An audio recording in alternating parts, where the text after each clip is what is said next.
Okay. So after the curing, we can start the crimping step. 把这个弹簧套上来，对吧？然后 And you can see we 止痛器，这个反轮套在这个止痛器上。put the spring, we put the ring to fix with the jacket.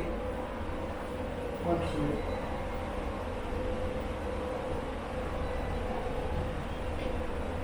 你要不先讲这一下吧？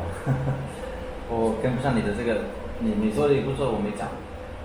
弹簧放上来，对吧？弹簧放上去，止痛器放上来，对。这个反轮要套在这个反轮要套在这个止痛器上。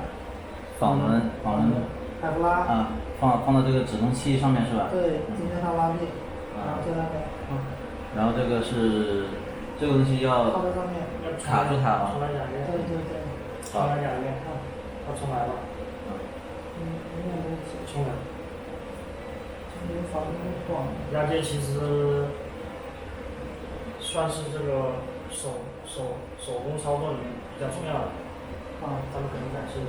OK， 开始吧。Okay. So after the curing, we need to do the crimping step.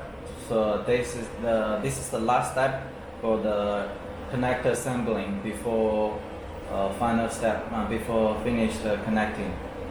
So now first we put the spring next to the ferrule, and then the stopper goes up, cover the spring, and then we put the Kevlar on the top of the cover the stopper, and then the crimping ring must cover the Kevlar, and put between the brake of the jacket, and last is put the ring next to the connected with the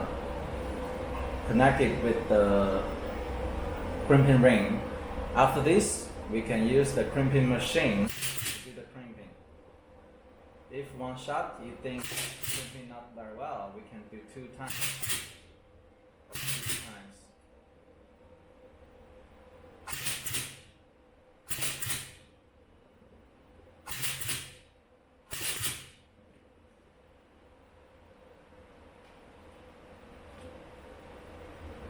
After the crimping, we install the inner housing first. 这个要对卡点。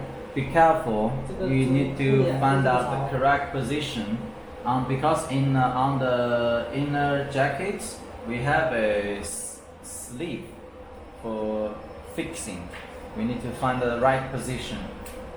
And after you install the inner housing, you will hear a voice after you install it correctly. After the inner housing is jacket, we install the boots with connect next to the inner housing. And then the last step is install the outer housing. We find the position of the right position for the connector, and then install the outer housing. After you connect it correctly, you will hear a sound voice, and then now the assembling for the connector finished.